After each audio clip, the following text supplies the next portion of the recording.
Halo semua, selamat datang di pertunjukan Teater Prahara Balikpapan. Sebelum pertunjukan dimulai, kami ingin menghimbau agar para penonton tetap tenang dan tidak melakukan aktivitas yang dapat mengganggu para penonton lainnya ya. Jika kalian memvideokan penampilan kami, jangan lupa mention @teaterprahara_bpn. Selamat menyaksikan.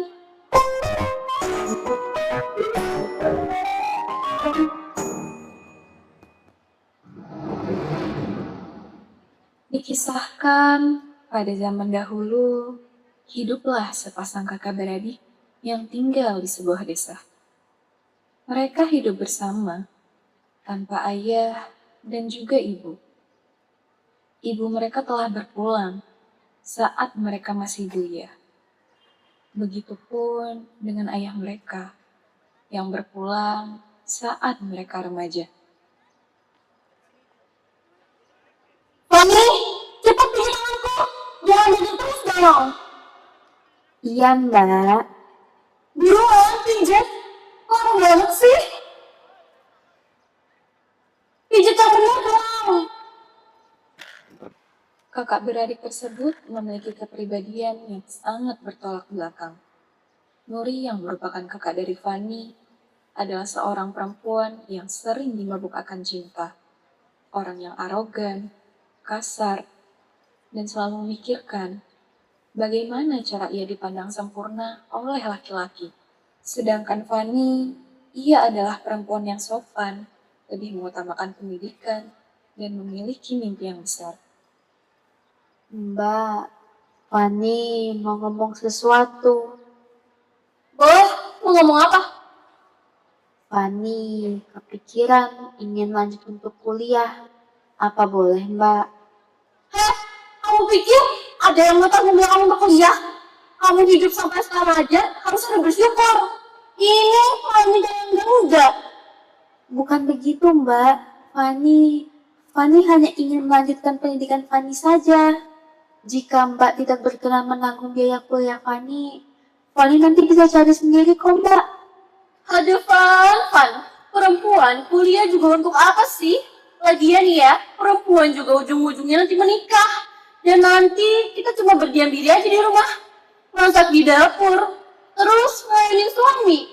Ngapain capek-capek belajar nggak guna kayak gitu? Tapi Mbak, perempuan juga berhak untuk memiliki mimpi dan karir yang diinginkan. Fani ingin seperti itu, Mbak. Mending kamu kubur deh mimpi kamu itu, Fani. Lagian, siapa juga sih yang suruh kamu untuk kuliah? Keluarga kita aja gak ada yang sampai SMA. Syukur-syukur kita bisa sampai SMA, Fan. Udah lah, kamu buat aku pusing aja. Mending aku jalan sama Mas Ardi dan Mas Diko. Kapan ya Mbak Nuri bisa rubah pikirannya? Gimana pun, aku harus kuliah supaya bisa banggain Mbak Nuri dan membuktikan kalau perempuan juga berhak untuk meraih mimpi. Nuri tidak ingin adiknya melanjutkan pendidikan ke jenjang yang lebih tinggi. Karena menurut Nuri, itu adalah hal yang mustahil dan tidak akan berguna dengan melihat kondisi ekonomi keluarganya serta lingkungan mereka.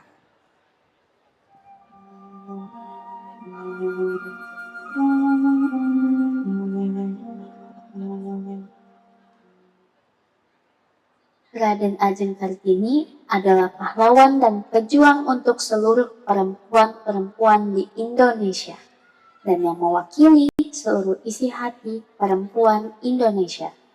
Ternyata beliau sangat berjasa untuk perempuan di luar sana ya.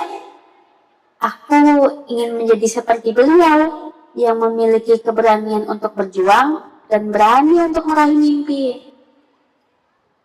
Mas Dito sayang, aku capek deh hidup di desa.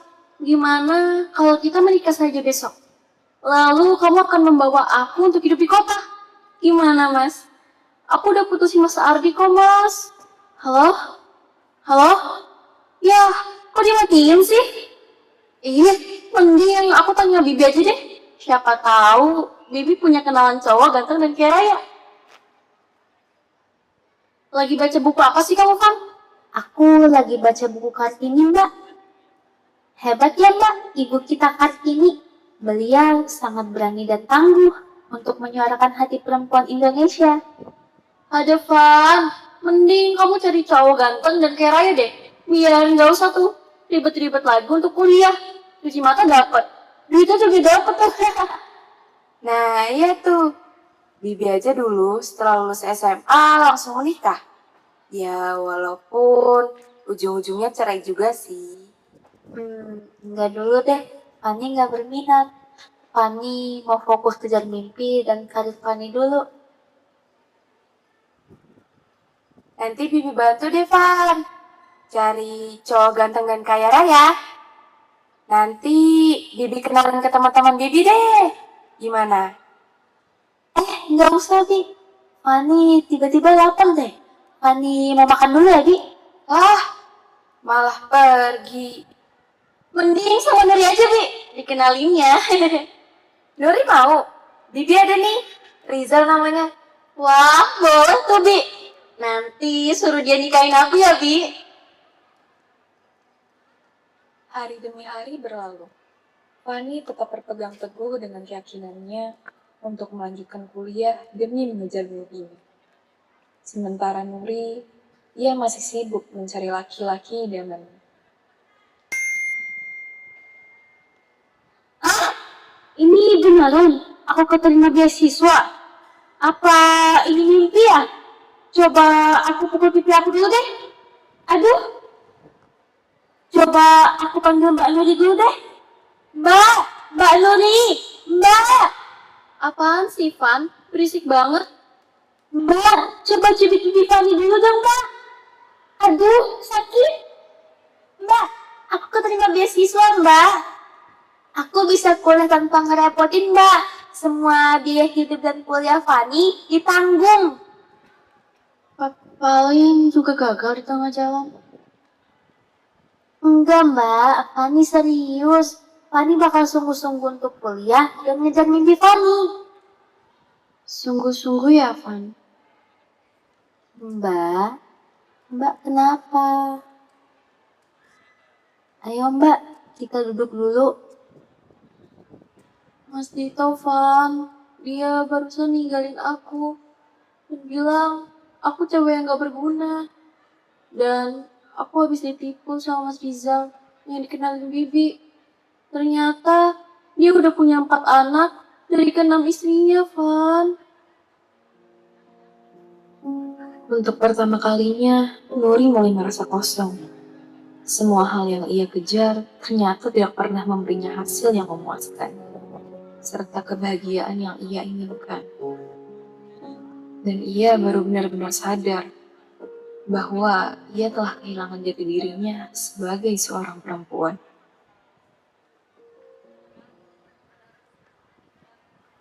Mbak, Fani boleh ngomong sesuatu? Boleh, Van. Fani belajar dari Kartini, Mbak. Kalau perempuan itu harus berani untuk punya mimpi. Kamu benar-benar kagum ya, Van, dengan sosok Kartini. Iya, Mbak.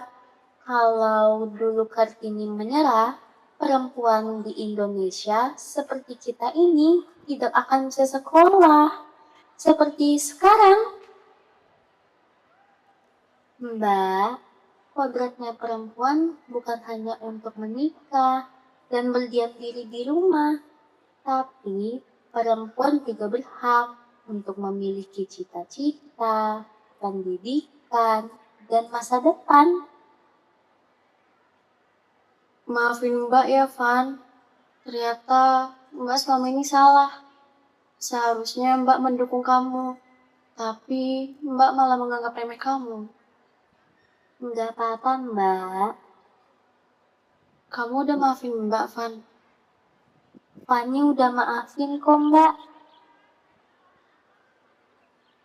Nuri pun mulai menyadari bahwa nilai seorang perempuan bukan hanya dilihat dari kecantikannya atau seberapa pantas bersandingnya perempuan dengan laki-laki, namun dari prinsip, tekad, dan sebuah keberanian yang dimiliki oleh seorang perempuan. Menjadi perempuan bukan berarti tidak boleh bermimpi. Perempuan juga bukan hanya tentang dapur dan rumah. Seluruh perempuan berhak untuk belajar, meraih mimpi, dan menentukan masa depan sendiri. Jadilah seperti Kartini. Hilangkan K-nya, hilangkan M-nya, hilangkan I-nya. Jadilah perempuan yang berarti dan meninggalkan arti.